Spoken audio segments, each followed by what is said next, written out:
Hello, I'm Doug Musio. This is City Talk. Albany dysfunction? You ain't heard nothing yet.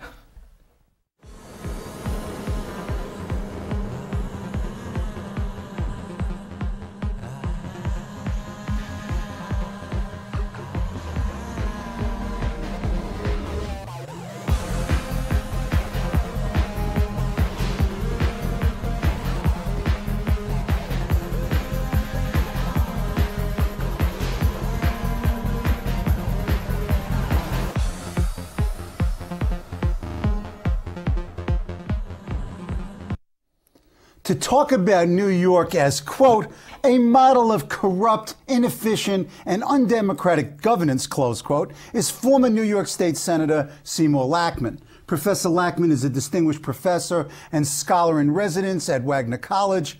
Prior to his election in 1996, Professor Lachman served as university dean here at CUNY. He has written a book that's generated a significant amount of buzz, Three Men in a Room, The Inside Story of Power and Betrayal in an American Statehouse, along with former Newsday reporter Robert Polner. Welcome, Senator Lachman. Thank you. It's a pleasure to be here, Doug. Okay. Election last Tuesday. Eliot Spitzer wins a resounding win. Absolutely. Nothing happens in the state Senate. You've got the possibility, perhaps, of one seat. In this tsunami, this earthquake, whatever metaphor, nothing happens in the state Senate? Well, it just proves how dysfunctional the state Senate is and the New York State legislature as a whole, because very little happened in the Assembly also. It is rather strange that when a man running for governor gets 40% more than his opponent, and Hillary should get about, I think it's 35% more than her opponent. And it has filtered down. I mean, prominent Congress people like Sue Kelly and others have lost, but it stops on the state legislative level. And you know why. Yes, I know why. It stops on that level because I agree with the Brennan Center report. New York State legislature is the most dysfunctional in the entire nation. As Mario Cuomo mentioned to me in an interview, it's similar to the Soviet Politburo, and it's not a democratic legislature. Well, New York has been called a Stalinist state. I mean, come on. I mean, we've got a reputation to uphold. But talk about the cause here, one of your indictments about redistricting. All right, let me say one of my indictments about redistricting is an insurance policy for a long-time, lifetime job.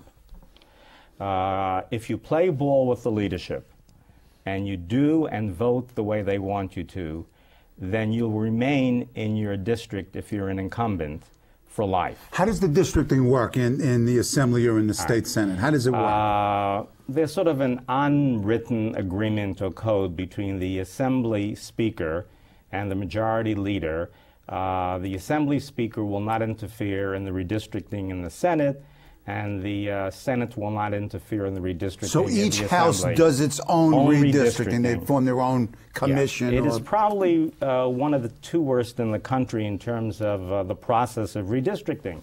There's no input by any nonpartisan body, and the objective is to draw lines that will ensure the incumbent's re-election. Now, this is quite obvious when you see that 2 years ago, Governor Pataki won re-election by 20% of the vote. And today, or after the election, after Spitzer won by over 40% of the vote, the state Senate remains the same. 2 years ago, Nick Spano's votes were impounded, and now they're impounded. There's been no other change. There are 9 state senators in Long Island, all Republican. And that hasn't changed. So how do you get rid of them? You have to change the entire redistricting process. Is that enough? Okay, what do you have to do with redistricting? Go ahead. Redistricting has to be done. You have to have transparency. You have to have evaluation of the budget. No one knows what's in the budget. The budget is written to hide things, and I'll go into that in a few minutes. There has to be a restructuring of the committee system. Even in Congress, which has had a minor earthquake in this election. Each legislator functions in committee, marks up bills, puts bills on the floor, and goes against his leadership when he has to, or she has to. That doesn't happen in the New York State Senate. Nothing gets through, no bill has ever gotten through the Senate or the Assembly in the decade I was there without the support of the majority leader of the Senate and the Speaker of the Assembly. Two of the three guys in the room. Right, right. I mean, it really is a troika reminiscent of, what was it, Malenkov, Khrushchev, and Beria, I mean, to continue the Soviet Now, getting back to the redistricting thing, the Assembly had hearings on changing redistricting. The leadership has more or less rejected the major change, would have a nonpartisan committee or commission. Is there any hope? Well, there is. Because we have to ask the practicality questions. I'm going to ask you what your solution is, and there are two reasons. Well, there's one bill. There's one bill by Assemblyman Gennaro that combines the partisan and the nonpartisan, but it has to have a constitutional amendment because it says the Court of Appeals should make the. Okay, wait a minute. We're going to get to constitutional amendments later, but let's not. Let me tell you what. I can hear people snoring in the back. No, Doug, go ahead. Let me wake them up a bit. Go ahead. Wake them up. Yeah, I'll wake them up a bit. I am a strong supporter of Eliot Spitzer. I've known him for 20 years. Good. That was the next question. Go ahead. I supported him when he lost his first run. He came in last for Attorney General. Mm-hmm.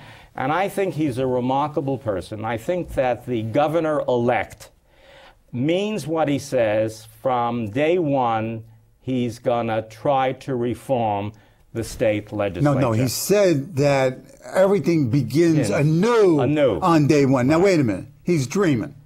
Yes, he's dreaming. He's dreaming to a certain extent. Do you know why? Because you can't do everything in a week or a month or a year. Wait a second. I have it in 100 days or a year or even a term. Wait a minute. Uh-oh. Go ahead. Right. I think that... Isn't this a problem for him, though? It's a tremendous problem. Why? Because... No, I mean the expectations. Yes. But we have to realize there cannot be radical reform to make New York similar to the legislatures of California or Illinois or Mississippi or Alabama. Oh, you're really insulting us now. Come on. Right. Unless this reform takes place. But it's not going to take place overnight. It might take 3 years, 4 years, 5. And you know what? The basic reform might never occur. And I've mentioned this to the Brennan Center people. Because you can't change rules without the support of the majority leader and the speaker. And I can tell you now... This is catch-22. They're not going to do it. They have absolute support. A review of my book in the Wall Street Journal didn't call the book 3 Men in a Room, but 3 Emperors in a Room. Okay. Now, to a certain extent, this may sound a little harsh. Doesn't in some trajectories of what happens in the future, don't Eliot Spitzer and Shelley Silver come head-to-head? And at some point, doesn't Eliot Spitzer have to take on Shelley Silver since he's part of the problem and it's not simply institutional, it's personal as well, but it's institutional? I think eventually there will be areas of disagreement between the two of them. He's being very political. Go ahead. Politician as well as a professor. That's true. But at the same time, I think you're correct. Eventually, if the governor wants to have permanent reform, then the Speaker and the Senate Majority Leader will have to give up the absolute power that they possess.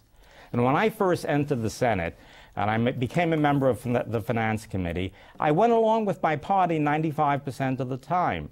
And then I had one... Yeah, you felt... And there's some guilt in here, too. Right. There is guilt. I'm not a saint. Okay. I'm not a sinner. No, and you make that like clear. Most of my but colleagues. We have to, we have to point that out. And once I voted against the leadership, and a prominent leader came over to me and said, Lachman, you have a very bright future here. If you play ball according to our rules and support the leadership, you will rise to the top. If you don't, you will sink to the bottom. Now, wait a minute. Now, you're a college professor, so you come in with all this theory. Here's your epiphany here. That's what burst the bubble, because I thought I knew what I was teaching about, teaching about state government at Baruch College. Nice. At the Graduate There's no Center. parallels here. And then I even wrote a little monograph about it. But when I entered the New York State Senate, within a year, I realized I was living in a dream world before. The reality is the opposite of the theory. But wait a minute. But then you're there for another, what, 8 or 9 years, and how many elections? Right. Come on. And I try to change it. And, you know, I also felt guilty because I did service my constituents through member items. Mm-hmm. And There are benefits, but Right. we'll talk But about that too. Go. No, you do. all right. Go ahead. Let me just, member items come out of the budget, but no one knows. This is pork. Yeah, pork. It's Okay. This is plain just and simple fat. Right. pork. And it's buying off legislators It's by the buying latest. off legislators. Okay, go ahead. You and, explain. In the what you do is you submit a list of projects you want to have. You can. Now, let me set the context. You're a minority member Right. in the state Senate. Right. Which so as a member of a minority. Right. So my last year, I received $130,000. Now, how much would a Republican have received? Anywhere between $1.5 and $3 million. So there's a total disproportion in resources. total disproportion. Now, does that go to staffing and offices and Oh supplies? yeah, and this is also different than the U.S. House of Representatives. Now, as nasty as they can be, every congressman gets an equal allowance for office and staff. We don't even have the right to appoint our own staff. Wait a minute, doesn't this violate the Voting Rights Act or the 14th Amendment? I'm not a lawyer, but clearly if I live in your district and I'm only getting $130,000 and some other person has got the same representative and they're getting, I mean, it may not be I may have a constitutional Doug, case here. I'm not a lawyer either, I'm a professor. Yeah, I agree with you. I don't know. We may be in deep trouble. Okay. So he can't do it in a month, he can't do it in a day, he can't do it in a year, he might not be able to do it in a term. And he might not be able to do everything. Now, there's a chapter... Now the question is, what can he do? Talk to me. Okay. There's a chapter in the book that deals with governors from Theodore Roosevelt to George Pataki. Nice historical summary. Right. And it tells you which governors were more successful than others in dealing with the legislature. But what makes them more successful? That's very interesting. I was surprised that a man like Alfred E. Smith was very successful working with his legislature. Why are you surprised? Because in history, and I'm a student of American history, Alfred E. Smith gets lost with Franklin Roosevelt. The New Deal was actually born not with Governor Roosevelt, but with Governor Smith. Unfortunately, Smith ran the first race by a Catholic as president and was killed. Was killed. But laid the groundwork for 32. Right, but he didn't give up. He was intense.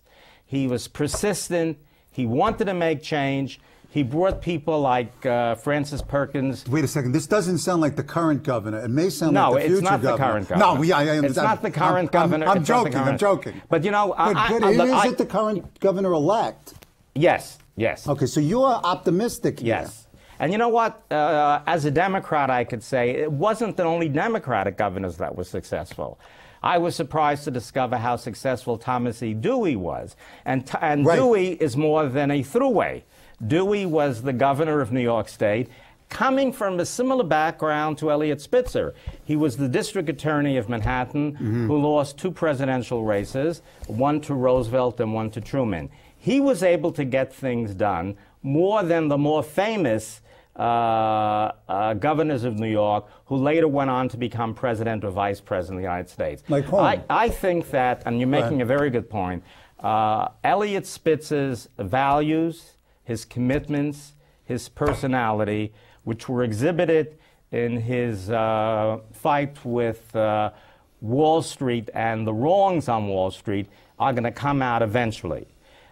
He's going to initially try to compromise and bring the 2 leaders together, but when he realizes that will not work after a few years, in some of he waits that long? Well, he can maybe get some things through. Oh no, I'm sure it's not going to be. It's not going to be the gunfight at the OK Corral. Right? No. No, but it could be a mob hit down the line. Right, eventually. Okay. Eventually, but he's going to give them a chance to come along. And one of the areas where they might come along partially, is in the area of redistricting, is the area of transparency, opening up a budget so people understand it. It's meant to obfuscate. It's meant to obfuscate completely. No one knows who gets what items for how much for which groups. And you get it the day before, even if you had it 2 months before. Right. You could. We have no idea. Right. We have no idea. Right. And we play ball, we get more. We play less ball, we get less. Now, I was asked by the majority leader to change political parties. Talk about this. This was one of the striking anecdotes in the book, and even a hardened cynic like myself said, man, but it fit perfectly. I'm sorry, go ahead. Well, I was quite surprised because it was a conversation. Set it up, do the context. It was a conversation that we had. It was a private conversation that was set up by an intermediary that he would like to see you, and, you know, did you talk to, I mean, what was the relationship before? I talked to him on the floor, but I never, you know, I never saw him privately and had personal conversations about, I might have seen him at a social event, substantive issues, and I really didn't know what to expect. When I came into the office, I saw in 2002 a map of the redistricting, an initial map. And I was the only person who was missing from Brooklyn. Instead of me... There's a message here right there. Yes. I get it. Instead of me, there was a, not a retired, but a term-limited councilman who could have flipped over Republican, Democrat, etc. And he said to me, ignore the map. Ignore the map. You know, you are the type of responsible, intelligent person that we need in our party. And I said, what are you referring to? I said, I'm a Democrat, and I have been a Democrat, and I'm not responsible. And will be a Democrat. And he says, well, I can give you, as a Republican, or if you vote for me for majority leader, I can give to you at that time between $2 and $3 million. This is for your district, for not my district, and the brown bag, for the park, in the brown bag. The pork. Yeah, they could be for Little League games. It could be for operas. It could be for not necessarily bad things, but totally unaccountable. Yes, not necessarily, but totally unaccountable. And all meant to elect the public official. And just by accident, I think I mentioned it in the book, the governor calls Bruno, and I, you know, stood up about to leave. He said, "No, sit down." And I realized, he said, let me put him on speakerphone. Oh, yeah, wait a minute. So the governor went on speakerphone, and he said, Seymour, you're really the type of person we need. Listen to Joe, and it'll be fantastic for you. Now, in the last 10 years, 10 of my colleagues did listen to Joe. Right. Eventually... They lose, most of them. No, yes. One lasted 10 years, and there was one still there. Two lasted about a term and then they lost. Right. I said, look, thank you very much, Mr. Bruno, but I am a Democrat, and if I were ever to become a Republican, it would be based upon changes in my principles. And at the moment, I don't see my principles changing. And I walked out of the room. Give me, you know, what went up and down your spine when you're in the room and you realize, I mean, you're walking in, you get it. Yes. But there was no moment of doubt? No moment whatsoever. In fact, I was... Were you angry? Flattered? No, I was both angry and, well, a little flattered, but more angry that I would accept this type of offer. That he would think that. Yeah, not based they were upon giving you principle. bull, right. But I must tell you that a few of my friends who were Democrats said, you were stupid, you can bring more money into the district. And look, this occurs all the time. No one knows who gets what for the in the budget. No one knows who gets what for slush funds. No one knows who pays for the offices that we have. And here's another example. Go ahead.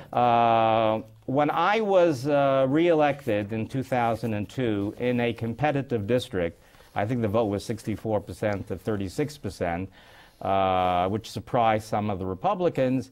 I then went to the Secretary of the Senate, Steve Bogues, and I said, look, I have a district that spans Staten Island and you ran along the highway, didn't you? Yes, and I went over the Verrazano Bridge. In fact, my district, I even have EDs underwater. But those people don't vote. Oh, they vote. I don't know. In that district, they might vote. And it depends if they're dead or not. I need to have 2 district offices. And he said, Senator, Steve Bogues, who's the Secretary of the Senate and a protege of the majority leader, it's illegal. You're asking for something illegal. And I believed him. And then a couple of months later, a friend of mine who was Republican said to me, Seymour, I want you to check something out in the budget. And I said, but I can't understand the inside of the budget. And he said, get some people. So I got 6 people to work 2 weeks. Mm-hmm. Guess what we discovered? This man had totally lied to me. I took $30,000 out of my own personal funds out of my pocket to pay for a second office because I wanted to service all my constituents, and I discovered 12 Republican senators had 2 offices, and one had 3 offices. What did you do? Well, I went over to the leadership and said, I want to blast them. And what happened? Nothing. The response was, no, let's be careful. It might show our weakness, and we want to eventually. Oh, you're talking about your leadership. Yeah. I mean, they don't come off as particular. We're not going to name names. No, I mean, they're part of the game, too. Well, only because they are in a minority. The majority in the Assembly treat the Republicans the way the majority in the Senate treat the Democrats.